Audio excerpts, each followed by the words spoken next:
Salut tout le monde, salut Québec. Bonjour Monsieur Coder, ce message s'adresse à vous. Il va être très court et probablement politiquement très incorrect.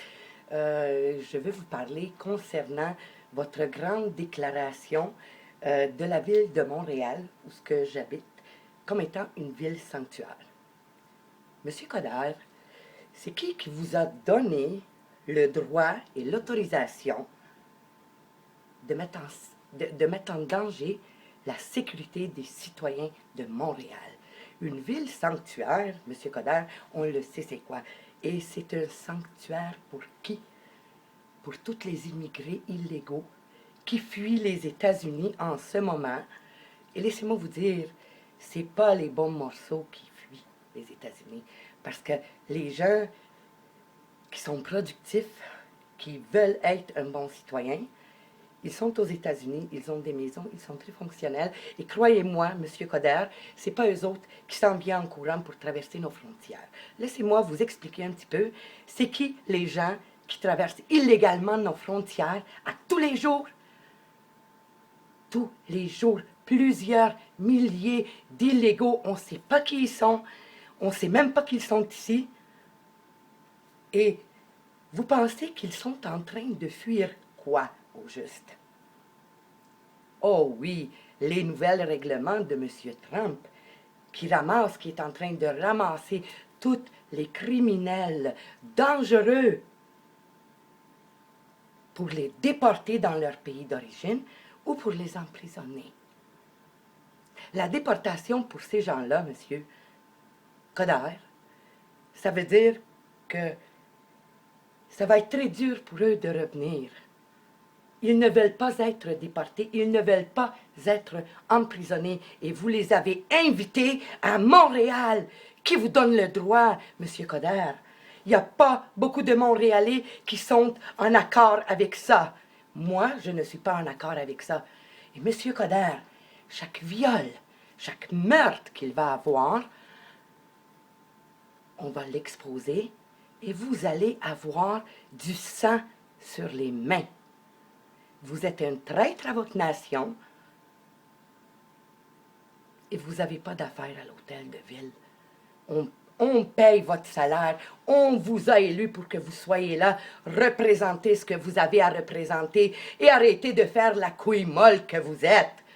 Il y a quelques années, lorsque il y a un nouveau centre islamique qui s'organisait pour être ouvert à Montréal-Est et qui regardait pour acheter ou louer la bâtisse, vous êtes sorti devant les médias et vous l'avez dit haut et clair, tant que vous seriez maire, il n'y aura pas d'islam radical au Québec.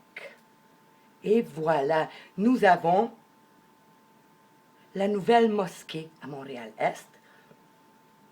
Et oui, donc vous leur avez donné le droit soit de louer ou acheter un terrain pour se monter une résistance et attaquer le Québec par l'intérieur. Monsieur Coder, il y a une loi qui punit ça gravement et c'est la loi de la haute trahison. Et je vous en accuse. Carrément. Vous êtes vraiment bas. Vraiment bas.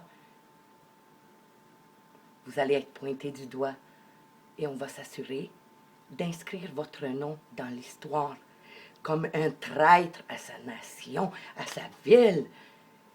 Qui vous a autorisé de prendre de telles décisions? Monsieur Coder, sortez de l'hôtel de ville, vous êtes en train d'empoisonner l'atmosphère. Vous êtes un rat, vous êtes bas. Vous n'êtes même pas humain, vous êtes sous-humain, vous êtes vendu, vous avez vendu votre mère, votre père et le futur de votre race pour de l'argent.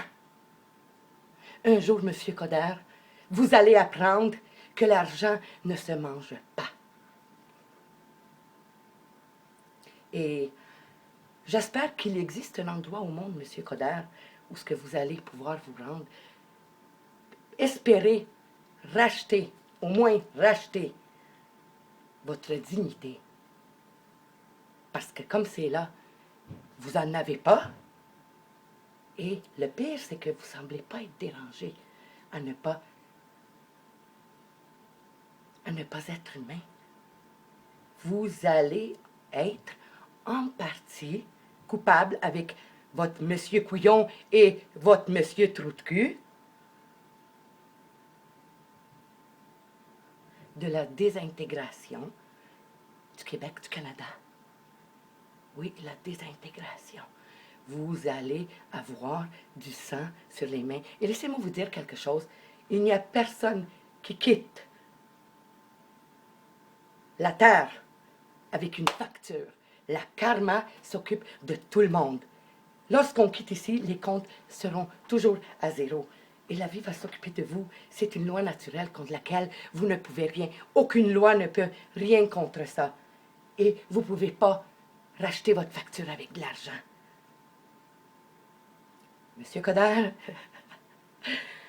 vous êtes vraiment la honte de Montréal. Ça fait 30 ans que j'habite au Québec.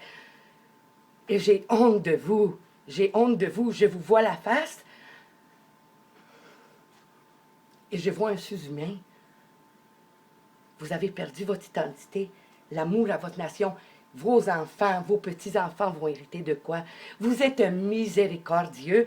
Et tant qu'à moi, vous ne méritez même pas de partager cet endroit, cette planète-là, avec nous. Et ça, tout le Montréal le pense. Donc, M. Coderre, ce que vous avez dit, ce que vous avez déclaré, vous vous êtes mis les pieds dans les plats. Il y en a beaucoup d'autres qui sont beaucoup moins contents que moi. Je suis encore poli. Vous êtes un vendu à l'islam. Et je ne sais pas qu'est-ce qui est arrivé entre le moment que vous avez dit qu'il n'y aura pas d'islam extrémiste à Montréal et entre aujourd'hui. Est-ce qu'on vous a acheté, M. Coderre? Peut-être vous menace-t-on. Je ne sais pas, mais tout d'un coup, en 2 ans, tout le monde, tous nos politiciens se sont revirés contre leur propre nation et qui sont du côté de l'islam. Et si vous êtes menacés, tenus à faire ce que vous faites, votre devoir, c'est le dire au peuple, parce que le peuple va se lever devant vous. Mais ce que vous faites, vous êtes un sous-homme. Vous méritez rien, et vous allez avoir ce que vous méritez. Et tant qu'à moi, vous avez déjà du sang sur les mains. Et je vais vous le rappeler à chaque jour, M. Coderre. Vous allez entendre parler de moi. Chaque jour, je vais vous rappeler qui vous êtes. Peut-être un jour, allez-vous finir par avoir honte de vous-même, parce que vous devriez. Vous êtes lâche, et vous êtes moins que le moins. Vous êtes la vermine, vous êtes le champignon toxique qui pousse sur le peuple québécois. Regardez-vous dans le miroir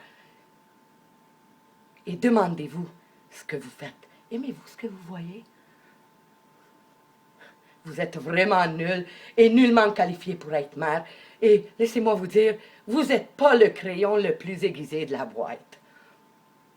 Là-dessus, je vous envoie beaucoup d'amour parce que vous en avez besoin. Et là-dessus, au revoir, à la prochaine.